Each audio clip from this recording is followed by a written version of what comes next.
Hello दोस्तों, स्वागत है आपका हमारे यूट्यूब चैनल सबसे अनोखा सेंटर में। हम लोग अध्याय 11 की प्रश्नावली 11.2 को हल कर रहे थे और इस वीडियो में हम प्रश्न 4 को हल करेंगे। तो देखिएगा प्रश्न क्या है। एक त्रिभुज एक्स वाई जेड की रचना कीजिए जिसमें कोण y बराबर 30 अंश, कोण z बराबर 90 अंश और एक्स वाई वाई जेड तथा जेड एक्स बराबर कितना हो 11 सेंटीमीटर हो। ठीक है, तो हमें एक ऐसा त्रिभुज बनाना है एक्स वाई जेड जिसमें कोण y हमारा 30 अंश होना चाहिए, जेड 90 अंश का होना चाहिए और एक्स वाई वाई जेड तथा जेड एक्स का योग कितना होना चाहिए 11 सेंटीमीटर होना चाहिए। ठीक है, तो देखिएगा स्टार्ट करते हैं। यहाँ पर पहले हम लोग हेडिंग डाल लेंगे रचना के चरण, रचना के चरण। और इस हेडिंग के अंदर जो भी हम लोग रचना करेंगे हम लोग इस हेडिंग के अंदर लिख देंगे। ठीक है, तो देखिएगा सबसे पहले जो हमें भुजाओं का योग 11 सेंटीमीटर दिया गया है, इस 11 सेंटीमीटर के बराबर हम लोग एक रेखाखंड खींच लेंगे और इस प्रकार से हमने एक रेखाखंड खींच लिया। ठीक है, आपको स्केल से नाप कर ही रेखाखंड खींचना है और इसे हम लोग अपने हिसाब से कुछ नाम दे देंगे, पी और क्यू नाम दे दीजिए। ठीक है, अब हम लोग क्या करेंगे, ये हमारा कितना लंबा है यहाँ पर हम लोग लिख देंगे, ये हमारा 11 सेंटीमीटर लंबा रेखाखंड है। ठीक है, अब देखिएगा यहाँ पर हमें क्या दिया गया है, कोण y बराबर 30 अंश दिया गया है। तो 30 अंश के कोण की रचना हम लोग बिंदु P पर करेंगे। तो 30 अंश के कोण की रचना के लिए हमें पता ही है कि क्या करते हैं, हम लोग सबसे पहले बिंदु P पर प्रकार को रखते हैं और अपने हिसाब से प्रकार को खोल करके एक चाप हम लोग इस प्रकार से लगा लेते हैं। ठीक है, ये चाप लगाने के बाद में हम लोग क्या करते हैं, जहाँ पर भी ये चाप रेखाखंड को काट रहा है वहाँ पर अब प्रकार को रखते हैं और प्रकार को उतना ही खुला रखेंगे जितना पहले रखा था हमने, और इस चाप को हम लोग इस प्रकार से काट देंगे। ठीक है, इस पहले वाले चाप को इस प्रकार से काट देंगे और जहाँ पर भी ये बिंदु काट रहा है और सो हम उसे क्या करेंगे, ये हमारा ये बिंदु जो है बिंदु P के साथ में 60 अंश का कोण बनाएगा। ठीक है, तो अब हम इस 60 अंश के कोण का क्या खींचेंगे, समद्विभाजक खींचेंगे। सो हम बिंदु इस वाले बिंदु पर पुनः लौट आएंगे जो रेखाखंड को काट रहा है और इस पर प्रकार को रख करके इसकी जो यहाँ से लेकर के यहाँ तक की दूरी है, इसकी दूरी के आधे से अधिक प्रकार को खोलेंगे और इस प्रकार से हम लोग एक चाप लगा देंगे। ठीक है, अब हम लोग यहाँ पर प्रकार को रख करके इस चाप को हम लोग इस प्रकार से काट देंगे और इस बिंदु को P को मिला देंगे। सो हमारे कोण 30 अंश की रचना हो जाएगी। ठीक है, सो हम लोग इस बिंदु को मिला देते हैं बिंदु P से, ये हमने इस प्रकार से मिला दिया। ठीक है, ये हमने मिला दिया, तो ये हमारे 30 अंश के कोण की रचना हो गई। ठीक है, यदि हम इस बिंदु और P को मिला देते तो हमारे 60 अंश के कोण की रचना हो जाती, लेकिन हमें तो 30 अंश के कोण की रचना करनी थी ना। ठीक है, अब देखिएगा अब अगला क्या है, हमारा 90 अंश का कोण है। सो 90 अंश के कोण की रचना हम लोग बिंदु Q पर कर देंगे। तो हम लोग बिंदु Q पर प्रकार को रखेंगे और अपने हिसाब से प्रकार को खोल करके इस प्रकार से एक हम लोग चाप लगा लेंगे और ये चाप जहाँ पर भी इस रेखाखंड को काट रहा है यहाँ पर प्रकार को रखेंगे और जितना प्रकार को हमने पहले खोला था उतना ही खोला रखेंगे और इस प्रकार से एक चाप लगा देंगे। ठीक है, अब हम लोग प्रकार को यहाँ पर रखेंगे और एक चाप और लगा देंगे उतना ही नाप का जितना हमने पहले प्रकार को खोला था। ठीक है, अब हम लोग क्या करेंगे, अब हम लोग यहाँ पर प्रकार को रखेंगे और एक चाप हम लोग ऊपर की ओर लगा देंगे और प्रकार को उतना खोलेंगे जितने की ये इनके बीच की दूरी है, इसके बीच की दूरी के आधे से अधिक प्रकार को खोल करके एक चाप हम लोग इस प्रकार से लगा देंगे। ठीक है, इस प्रकार से चाप लगाने के बाद अब हम लोग प्रकार को यहाँ रखेंगे और इस चाप को इस प्रकार से काट देंगे और इस बिंदु और बिंदु Q को हम लोग मिला देंगे। ठीक है, इस प्रकार से मिला देते हैं, ये हमने मिला दिया और इसे थोड़ा सा आगे भी बढ़ा देंगे इस प्रकार से। ठीक है, तो ये हमारे 90 अंश के कोण की रचना हो जाती है। ये हमारा कितने अंश का कोण हो जाता है, 90 अंश का कोण हो जाता है। ठीक है, अब हम लोग अगला काम क्या करेंगे, अगला काम हम लोग करेंगे कि हम 30 अंश के कोण का समद्विभाजक खींचेंगे, यानी इसे 2 बराबर पार्टों में बांटेंगे और 90 अंश के कोण का भी हम लोग समद्विभाजक खींचेंगे, इसे भी हम लोग 2 पार्टों में बांटेंगे। ठीक है, तो देखिएगा सबसे पहले हम लोग क्या करेंगे, सबसे पहले हम लोग बिंदु इस वाले बिंदु पर हम लोग प्रकार को रखेंगे और इस प्रकार से एक हम लोग चाप लगा देंगे और प्रकार को कितना खोलना है, इस यहाँ से लेकर के जो यहाँ तक की दूरी है इसकी दूरी के आधे से अधिक प्रकार को खोलना है और इस प्रकार से हम लोग एक चाप लगा देंगे, ठीक है। और यहाँ पर प्रकार को रख करके इस चाप को हम लोग इस प्रकार से काट देंगे, ठीक है, इस प्रकार से काट देंगे। और जहाँ पर भी ये चाप एक दूसरे को काट रहे हैं, इस बिंदु को हम लोग बिंदु P से मिला देंगे। इस प्रकार से हम लोग बिंदु P से मिला देंगे और इसे इस प्रकार से आगे बढ़ा देंगे, ठीक है। अब देखिए, अब हम लोग क्या करेंगे, 90 अंश का कोण का समद्विभाजक खींचेंगे।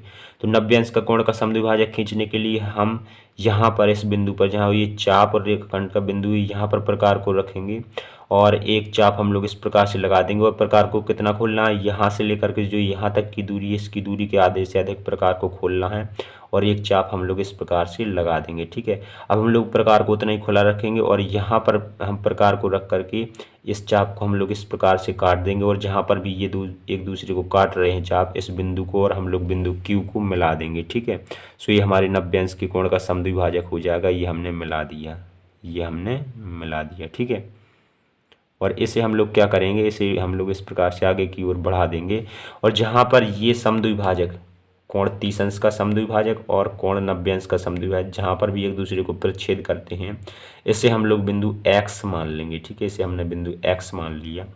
अब हमें एक स्टेप और करना है। क्या करना है, जो हमारा ये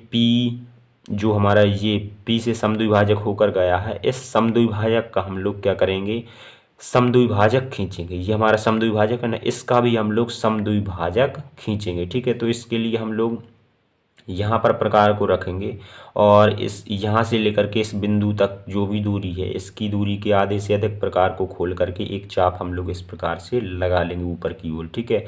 और एक नीचे की ओर भी चाप लगा लेंगे बिंदु P पर ही प्रकार को रख करके, ठीक है। अब हम इस बिंदु पर प्रकार को रखेंगे और इस चाप को हम लोग इस प्रकार से काट देंगे और इस नीचे वाले चाप को भी हम लोग इस प्रकार से काट देंगे और इन दोनों बिंदुओं को हम लोग मिला देंगे, ठीक है। सो हमारे इस P से होकर जाने वाले समद्विभाजक का भी समद्विभाजक खिंच जाएगा, ठीक है। तो यहाँ पर हम लोग इन बिंदुओं को इस प्रकार से मिला देते हैं, इस प्रकार से हम लोग मिला देंगे, ठीक है। ये हमने मिला दिया।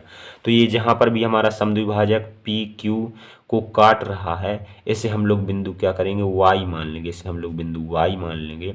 और अब इसी प्रकार से हम लोग जो Q से होकर के समद्विभाजक ये जा रहा है, इस समद्विभाजक का हम लोग समद्विभाजक खींचेंगे। सो हम लोग क्या करेंगे, सो हम लोग यहाँ पर प्रकार को रखेंगे और एक ऊपर की ओर चाप लगा देंगे इस प्रकार से और एक नीचे की ओर भी हम लोग चाप लगा देंगे इस प्रकार से। और अब हम लोग इस बिंदु पर प्रकार को रख करके प्रकार को उतना ही खुला रखेंगे। और प्रकार को कितना खोलना था, इस बिंदु से लेकर के जो इस बिंदु की दूरी है, इसकी दूरी के आधे से अधिक प्रकार को खोलना था। और अब बिंदु यहाँ पर इस बिंदु पर प्रकार को रख करके इस चाप को हम लोग इस प्रकार से काट देंगे, ठीक है। फिर हम इन दोनों बिंदुओं को मिला देंगे। तो इन दोनों बिंदुओं को मिला देते हैं इस प्रकार से हम लोग इन दोनों बिंदुओं को मिला देते हैं, ठीक है। सो ये वाला जो हमारा समद्विभाजक है, ये वाला जो हमारा समद्विभाजक है, इस PQ को जहाँ पर भी काट रहा है, इसे हम लोग बिंदु Z मान लेंगे, ठीक है। अब हम लोग X और Y को मिला देंगे, X और Z को मिला देंगे। ये हमारा Z बिंदु है, ठीक है। तो हम इस प्रकार से इसे मिला देते हैं, ठीक है। डॉटेड लाइन द्वारा मिला देते हैं जिससे कि आपको स्पष्ट दिख जाए। तो ये हमने मिला दिया, ठीक है। और इसी प्रकार से हम लोग Z और X को भी मिला देते हैं। ये हमने मिला दिया, ठीक है। सो देखिएगा, जो हमारा XYZ ये वाला जो त्रिभुज दिख रहा है, यही त्रिभुज है जिसकी हमें रचना करनी थी, ठीक है। ये वाला त्रिभुज, सो हमारे XYZ त्रिभुज की रचना हो चुकी है, ठीक है। अब रचना हमने जिस भी प्रकार से की है उसे यहाँ पर हम लोग लिख देंगे, ठीक है। तो यहाँ पर देखिएगा, हम नंबर 1 डालते हैं और हमने सबसे पहले क्या किया, सबसे पहले हमने PQ 11 सेंटीमीटर लंबा एक रेखाखंड खींचा। तो यहाँ पर लिखेंगे सर्वप्रथम PQ बराबर 7 सेंटीमीटर, सॉरी 11 सेंटीमीटर है, 11 सेंटीमीटर लंबा रेखाखंड खींचा।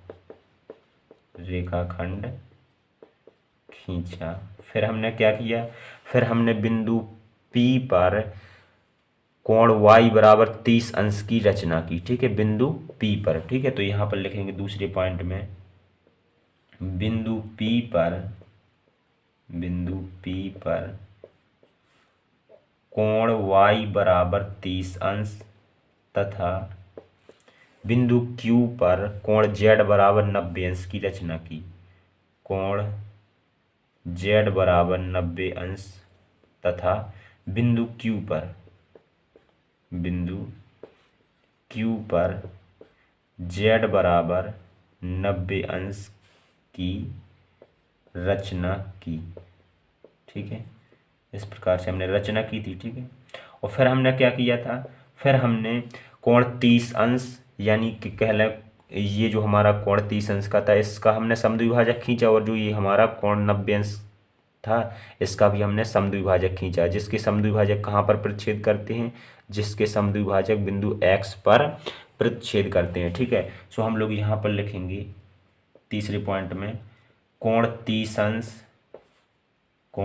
अंश या फिर ऐसे ही लिख देते हैं 30 अंश तथा 90 अंश के समद्विभाजक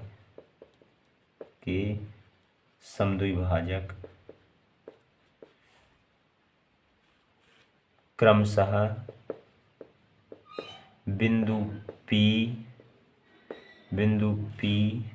तथा बिंदु Q से होकर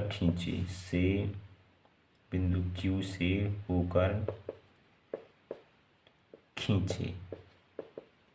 ठीक है, जो परस्पर कहाँ पर छेद करते हैं, X पर प्रतिच्छेद करते हैं। सो यहाँ पर लिखेंगे जो परस्पर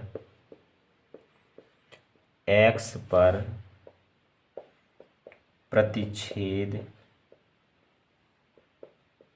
करते हैं। ठीक है, फिर हमने क्या किया, फिर हमारा जो समद्विभाजक था PX इसका हमने समद्विभाजक खींचा, तो यहाँ पर लिखेंगे PX का समद्विभाजक खींचा और हमने QX का समद्विभाजक खींचा। सो ये समद्विभाजक हमारे PQ रेखाखंड को Y और Z पर प्रतिच्छेद करते हैं। ठीक है, सो यहाँ पर हम लोग लिखेंगे PX का समद्विभाजक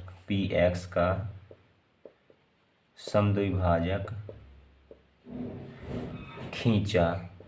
ठीक है, PX का समद्विभाजक खींचा जो PQ को कहाँ पर प्रतिच्छेद करता है, PQ को Y पर, यहाँ पर Y पर प्रतिच्छेद करता है ना ये वाला समद्विभाजक इस PX का, तो Y पर प्रतिच्छेद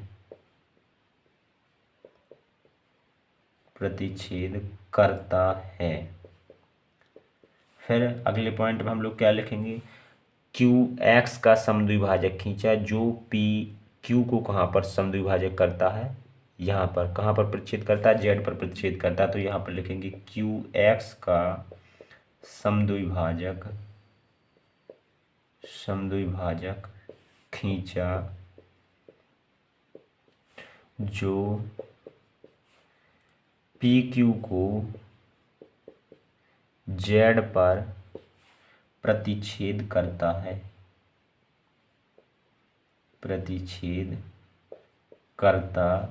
है। ठीक है, फिर हमने क्या किया अगले पॉइंट में, फिर हमने X और Y को मिला दिया, X और Z को मिला दिया। सो हमारे अभीष्ट त्रिभुज XYZ की रचना हो गई। ठीक है, तो हम अगले पॉइंट में लिखेंगे X व Y तथा X व Z को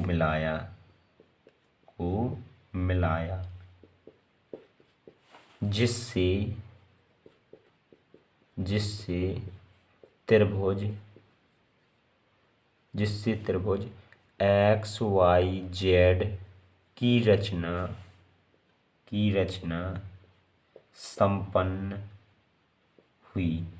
यानी कि जो हमें XYZ की रचना करनी थी वो हमने कर दी XYZ की। ठीक है, और हमने इसके रचना के चरण भी लिख दिए। तो इस प्रकार से हमारा चौथा सवाल कंप्लीट हो जाता है। चलिए मिलते हैं अगली वीडियो में। धन्यवाद।